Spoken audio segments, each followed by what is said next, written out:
Right guys, so we're back in for the last chest session of the year.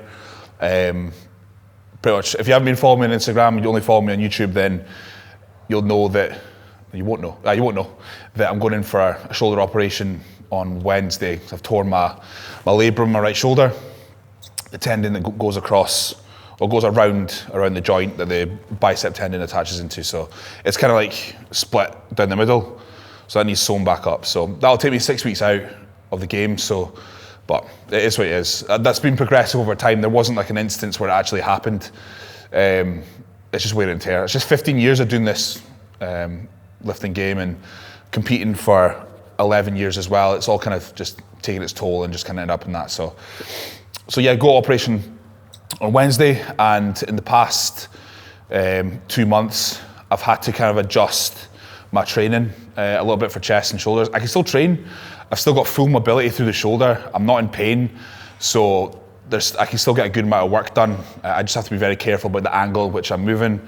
So for instance, and the equipment as well. So incline barbell's out the question now, so I'll never go back to that. I won't go back to any barbell work. It has to either be isolateral machine or dumbbell work from now on. Because I think like the way that my shoulders sit, you know, one kind of internally rotates more than the other, and having a bar forcing your shoulders out the way in external rotation when the shoulder doesn't want to go that way probably isn't beneficial. Well, it's not beneficial. So today, I'll go back to what we're doing. So what we're doing is swapping around the order of the workouts. We're putting a fly movement in first, and then a dumbbell movement, and then a plate loaded movement, and then another fly movement. So trying to drive as much blood into the chest as humanly possible, thus limiting the amount of weight that we need in order to get what we need out of the compound lifts. So you'll see today probably hit the 50s, 60s for the incline dumbbell press. Now you may be saying that you got a torn shoulder, like how can you still do that? I was like, well, comparatively, you know, I can press the 80s, which I'm obviously not going to do. So that's still lightening the load for me. So, and it still felt comfortable. So last week I didn't feel anything to the shoulder. So it's all relative in that sense. And then we'll move to the plate loaded Cybex incline as well, which feels dead comfortable too. I've already tested the water. I've gone back and forth between machines, different exercises to see where the shoulder feels its best. And this is kind of where I've come up with for now. So the setup after that, we've still got a shoulder exercise in there, and then we've just got some bicep work after that as well. So it's the setup's still the same: 4 chest exercises, 1 shoulder and 2 bicep and calves. But what we've just done is swap the order about, change the style of training. We're focusing more on a pump, feeling the stretch of the chest, feeling the chest. And that, I think, even since I swapped this out maybe a couple of months ago, has made a huge difference. So I'm really happy with kind of like how my chest is looking. My girlfriend, obviously, she kind of sees me all the time, so she spotted the size difference in the chest, which is good, and just a different kind of look to the shoulder as well. I think I'm trying to take positives from every situation that I possibly can, and obviously hurting my shoulder has forced me to switch to a different style of training, different ideas for training, and I think it's going to massively benefit me going forward once I'm ready to go after the 6-week off period. And maybe this is the style of training that I need to be adopting going forward, rather than thinking too much about how much I can press, how much I can bench. I think I've already kind of proved what I can do.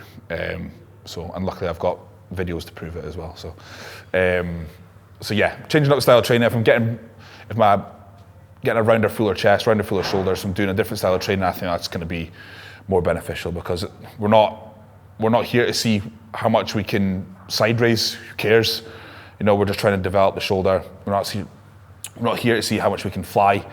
You know, again, we're trying to force blood into the chest and get everything kind of as round as full as possible to match the lower half. So, like I said, taking positives from it. So hopefully you'll learn a wee bit from today.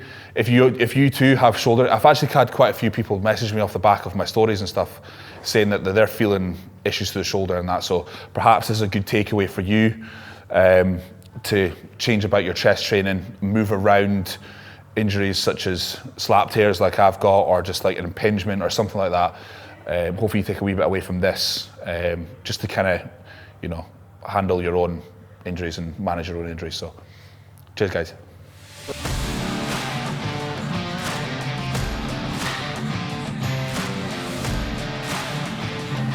Cool. So one of the movements that works quite well just now is the pec deck. I don't feel my shoulder at all in this. So what we're going to do is we're going to do 4 sets, 15 to 20 reps with a strict 60-second rest between sets. The last set we're going to do a drop set. So we're literally just trying to drive as much blood into my chest as humanly possible. Fatiguing it a little bit, like I said, so that when we go into dumbbell press, we can get more out of less, so less weight essentially. So that's what we're going to do here. So when I'm doing these though, I'm kind of focusing on bringing my biceps together. So you're almost kind of, people kind of keep an arc like that when they usually do any kind of fly movement. What we're going to do is kind of lock out the arm, almost like you would in a press, right at the top. So we're keeping an arc, driving it through, and then locking out the tricep right at the top. Imagine trying to bring the biceps together. Just kind of allows for a little bit more contraction through the chest. So that's what we're gonna do here. So.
So here we're going to do 3 sets of incline dumbbell press. So obviously we had the incline barbell in, swapped out for dumbbells because I thought the dumbbell would be as irritable as the barbell, but it's not. Don't get me wrong, we've kind of reduced the weight that I can use, so I can press 80s. So here, strip it back to like 50s, 60s and see what it feels. But we're going to do 3 sets, three straight sets, no drops, nothing like that. It feels comfortable right at the bottom, it feels comfortable right at the top, but obviously I don't want to chance it by using silly weight. The shoulder still doesn't feel like 100%, doesn't feel like locked in, doesn't feel too secure, but I'm still able to kind of shift a decent amount of weight for a decent amount of reps. So yeah, like I said, three sets, 12, 15 reps, just going for a big squeeze at the top.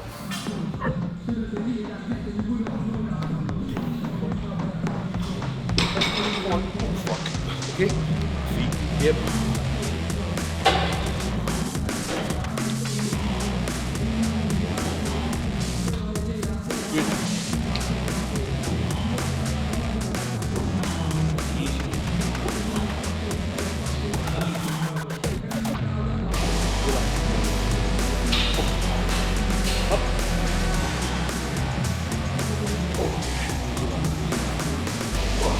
So if you want proof that I can actually lift heavier than this, if you go back 2 years on my YouTube, you'll see way more impressive work than this, but trying to remove my ego, which is quite hard when you've been lifting heavy weights for a long time.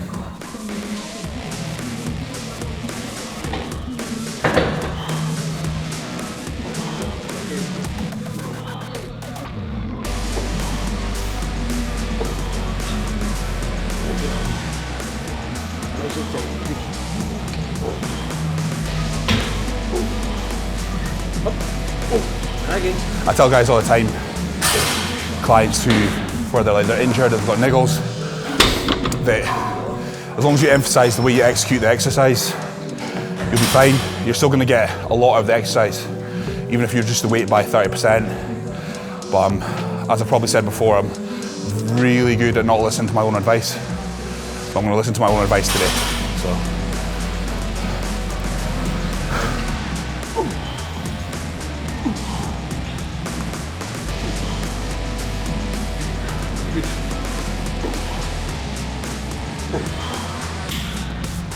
Yep. Good lad. Go on, man. Up. Again. Yep, good lad.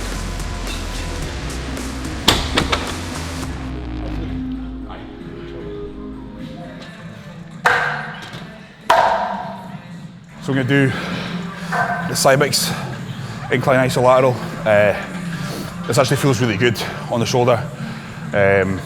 With the incline dumbbell, it does feel good as well, but it's like when I really start to fatigue, I kind of feel I just lose power through the right shoulder, whereas this, I don't notice it as much. There's still a wee bit, but it's I can still get a good contraction. I still feel the chest. I'm not feeling the shoulder overly work, so or overly or too much pain to the shoulder. So 2 sets here. A subtle back off with the second working set. Not the same extent as it would with a back off set, like 20 to 30%. We'll literally only take maybe half a plate off, and then do a drop with that as well. So, but at any time, if I start to feel pain through the shoulder, I would just stop. There's no point in pushing through it at this point.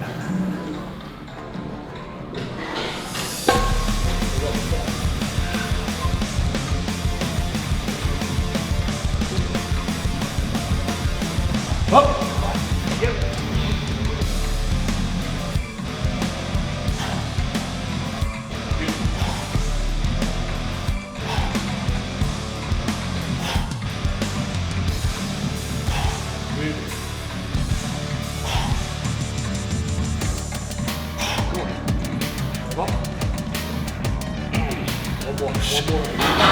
One more. Drive up. Up we get. No, that's not it.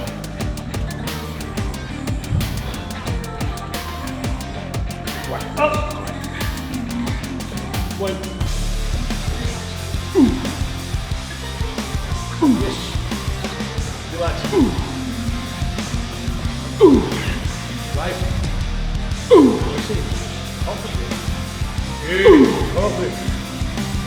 Up. Up. Yep.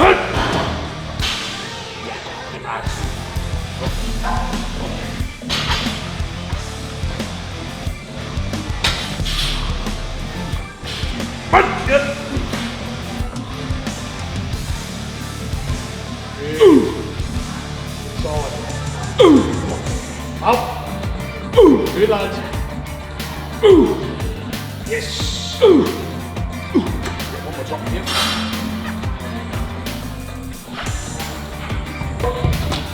Come on, man. That's all. Yeah. Good. Up.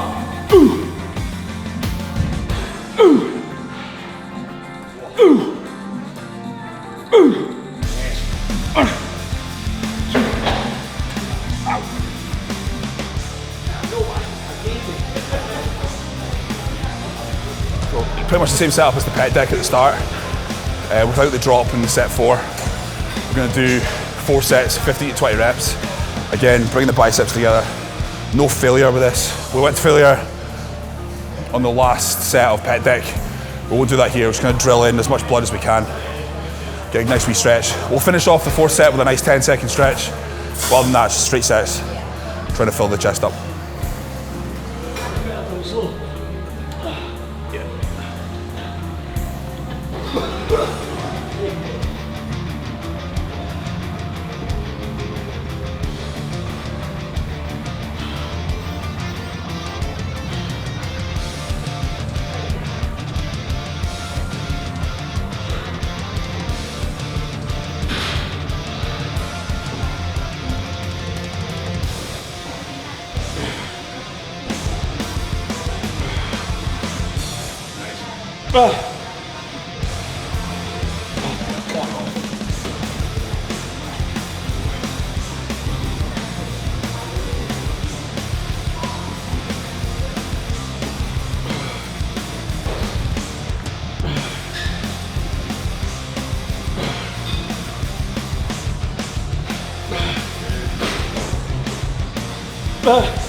So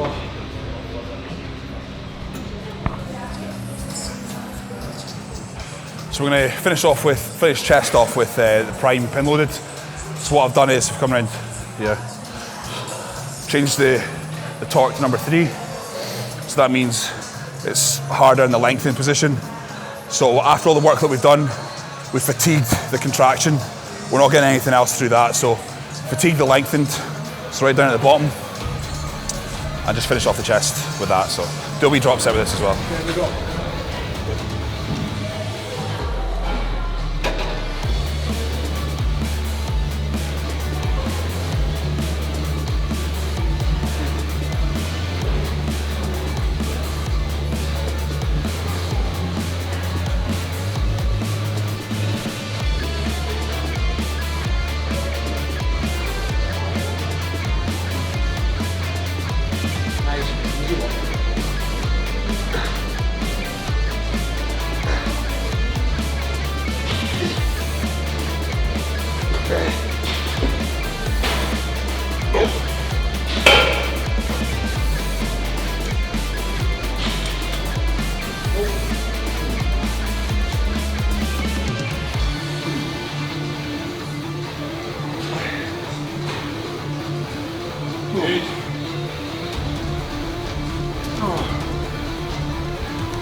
One more man.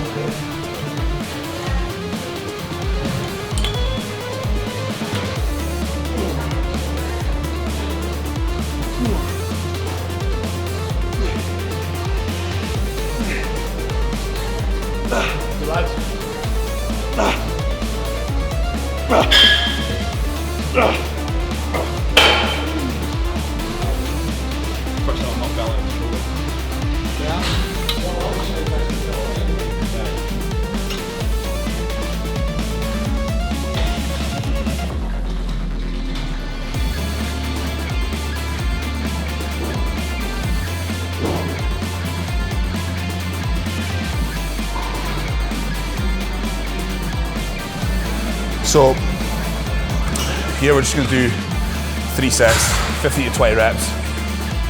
I'm trying to really get back to the basics of kind of just really feeling the delt work. I feel for too long, again, the injury is going to be a bit of an eye-opener, but I felt for too long that I've been moving the weight with my trap and with my arm. So shoulder is obviously my weakest body part. So like I said, using this time of lowering the weight to emphasize the execution, the technique that I'm using in each exercise, particularly in side delts. That width and that cap is never something that I've had. So here we're just keeping it moderate weight and just making sure that everything is coming from the side delt. I'm not using any kind of momentum to flick it up, I'm not using any kind of trap to pull it up. It's a nice clean movement. You'll probably see in the positives, the pauses are a little bit slower than they would be having done them previously, like with a set where I'm going to all out failure, where I'm trying to really fucking move a ton of weight. So here it's kind of like a smoother positive, so to speak. So I'm actually able to engage it on the top and just feel it come back down as well. So.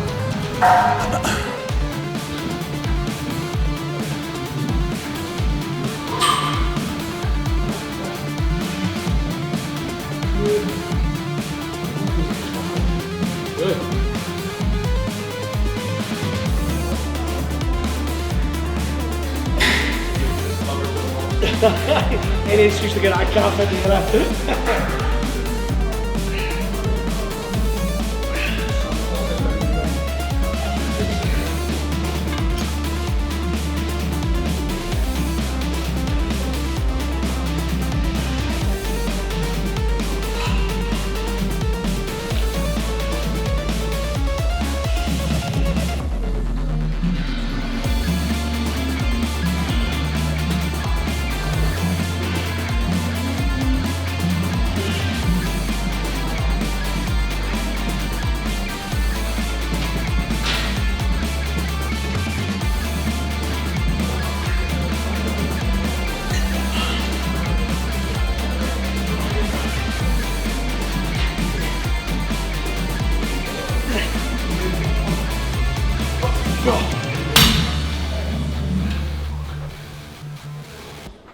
So anyone who's been following me, my training for a while, know that I don't do anything fancy for biceps.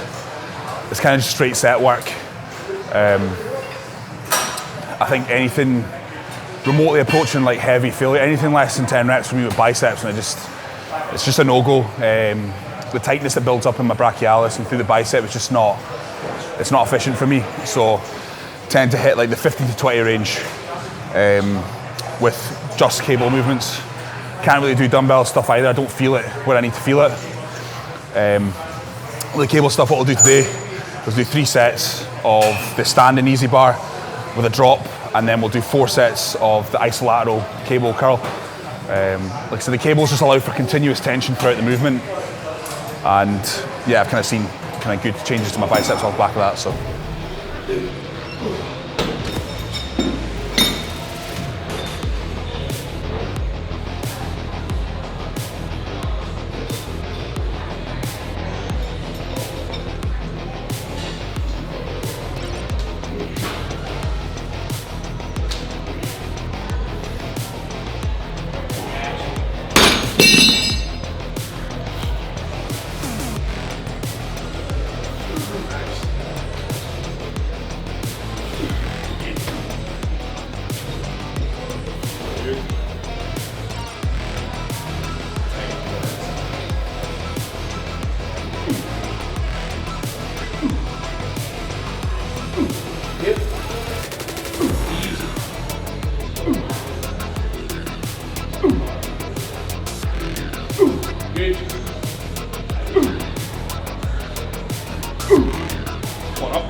So we do the isolateral cable curl. I keep these super light, but I also use a super small range as well. So it's kind of like pulling the elbow right back in that position there, locking the shoulder in there, and you're just keeping that range of the bicep.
So one rule with me, don't ask me how to train calves.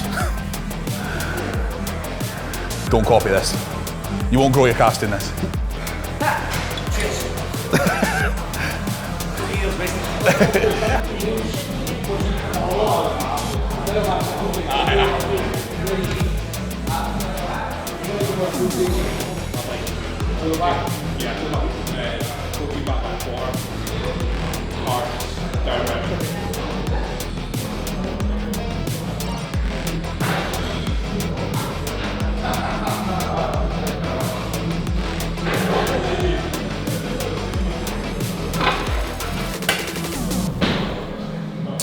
So guys, that sums up the last chest session for a while now. So yeah, like I said, 6 weeks off as of Wednesday. But it was a good session, so hopefully you've kind of seen how I've manipulated my training a wee bit to focus more on kind of like the feel, focusing on the contraction of the chest, lifting a little bit less with my arms, and yeah, really kind of just focusing as much as I possibly can on getting as much blood into the chest as humanly possible. So that's how I've switched things around to kind of deal with the shoulder injury. And if anything, I definitely think it's kind of, you know, promoted a little bit of growth off the back of that, doing that for, I think it's 2 months now I've been doing that, or maybe a month and a half, whatever. So I've definitely seen a kind of rounding out to the chest and to the shoulders, which is good. So, which I've never really had.